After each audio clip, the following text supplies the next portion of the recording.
Welcome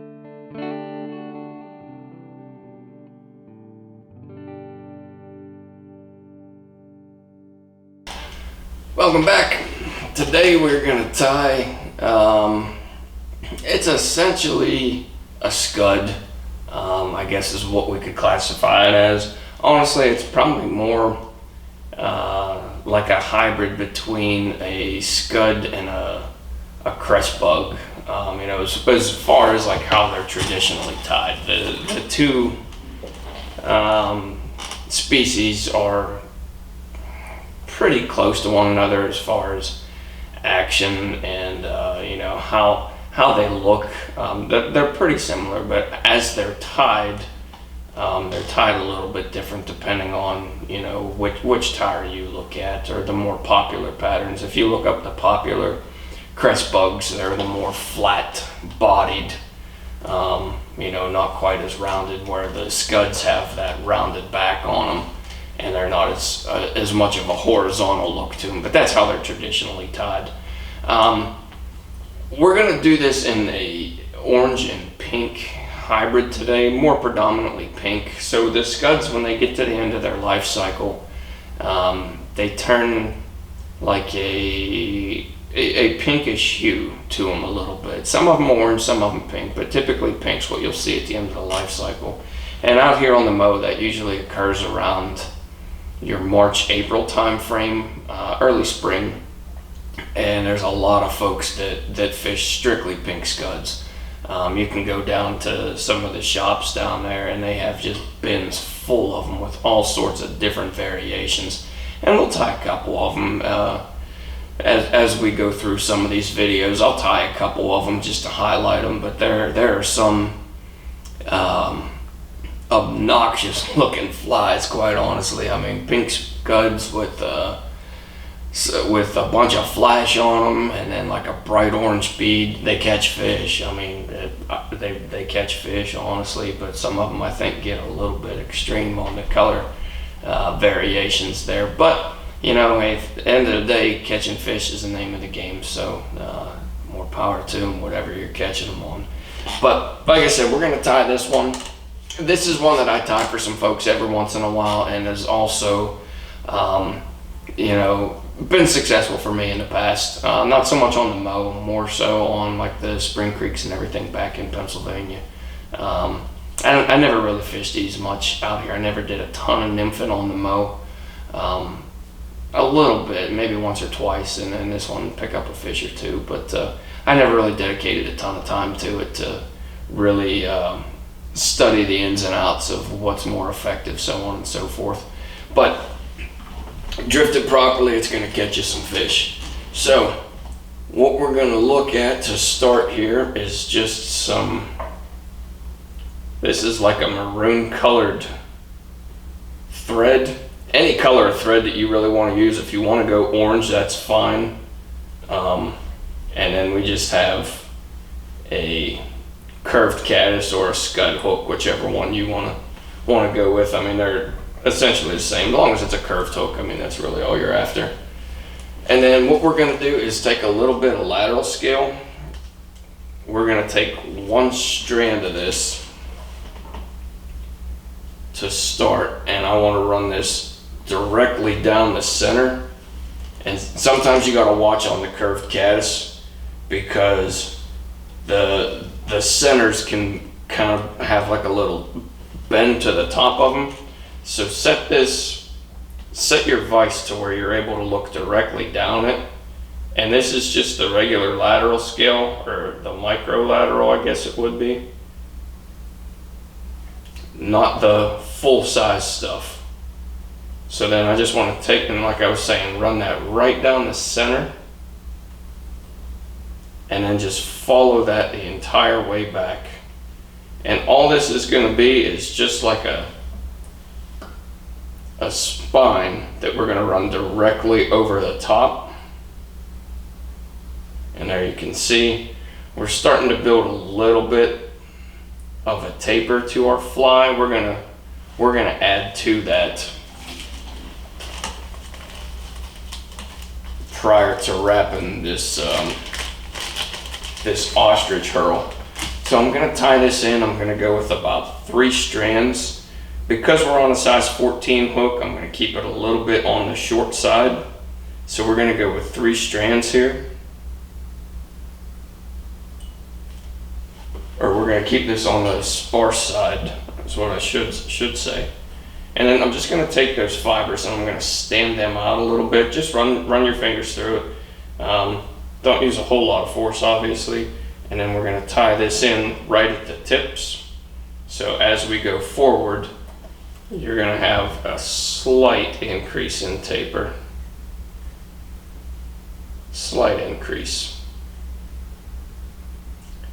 So once again, just take those back to your tying point, and you've seen it before. If you've watched any of the other videos on curved caddis hooks, for me, I just take that imaginary line and run it straight back.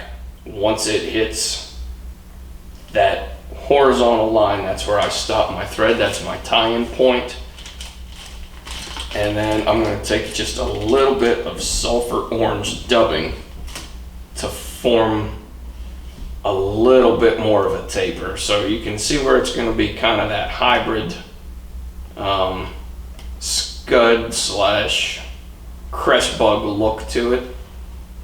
And I'm just taking some really thin amounts here and just throwing this on. And what I want to do is build up a little bit of a bump closer to the center of this fly. So then I'm just kind of open looping this here. I'm not really concerned too awful much about really good coverage. I just want a little bit of an extra bump right there in the center. And then also what's going to happen is, because we're not spiraling these wraps so compact, some of that orange, some of that maroon is going to wind up coming through that pink, and it gives you a neat little like a translucent effect almost to the fly. It just adds dimensions to the fly, and it gives it a neat little look. Catches more fishermen than it does actually fish, but hey, that's also part of the name of the game, is a fly tyer.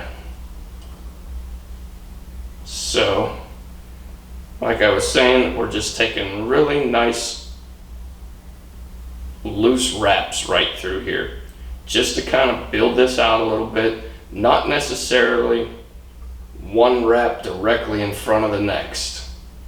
If you find something that's a little sparse on a wrap or two, don't be afraid to go back and give it an extra wrap to fill it out.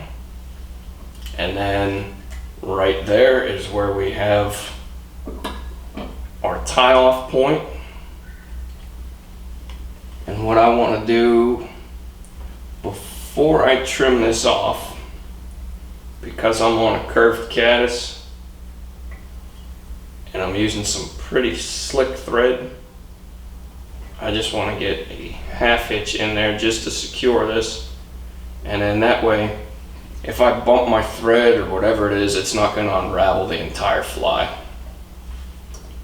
So now I'll take and trim this stuff off right like so. Just kind of peel those fibers back a little and then get on a nice platform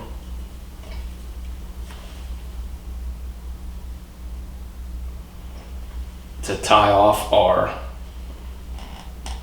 lateral scale, going right down the center.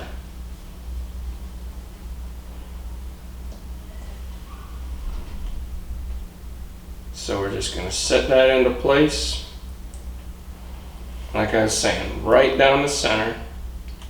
And I might be blocking that. Oh no, we're pretty clear. We're pretty clear.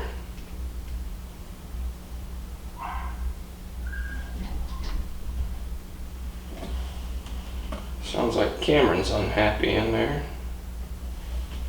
So we got that going right down the middle for us. Everything's clean. I've got 1 or 2 wraps that came undone on me there, but luckily nothing unraveled. We'll take this and just clean that up. One, 2, 3. There we go. We got some good clean thread wraps to catch that one little bit of pink right there. And that is your finished fly. We still have a nice clean eye right through here. Everything's nice, and you're going to be able to get your tippet through that. And then one last thing that you can do if you want, I typically don't do it on these. You can see, if I wasn't talking, I could tie it in 2 minutes. So I mean, if one unravels on me or one gets busted up, it's not the end of the world at all. What I'll typically, or what you can do, is you can take a little bit of UV and run it right down that lateral line. You can catch, you can see that section right there, that little bit of flash that's in there, that one lateral scale. It just pops on this, and it just adds another dimension to the fly. If you want to, you can go a little bit thicker with it, and you can go with the Mirage tinsel. I like the lateral scale for some reason. Personal preference, doesn't mean a difference at all. Almost slipped up. Yeah. It doesn't really make a big difference either way, so whichever way you want to go with it, this is just what I've always tended to do. As you get to the bigger flies, you can either go with the regular size lateral scale, or you can go with that Mirage. But this 14 is kind of in that sweet spot. You go getting into your 10s and 8s, and you're definitely going to want something a little bit thicker than that. But outside of that, that's the fly. If you want to, like I said, you could put some UV on it, hit it with the torch, and it'll sturdy it up a little bit for you, but I really don't find it necessary. That's it for this week. Next week we'll try and get into something. I've got a few that I really want to get into. The timing just hasn't worked out. Busy as hell, getting a bunch of projects and everything taken care of, and then they still expect me to go to work for some reason. I guess they keep paying me, so I guess I gotta keep showing up. But outside of that, we do have some bigger stuff on the horizon, so looking forward to getting into those. But if you guys have questions or comments, leave them with me and I'll get back to you. Thanks for watching. We'll catch you next Wednesday.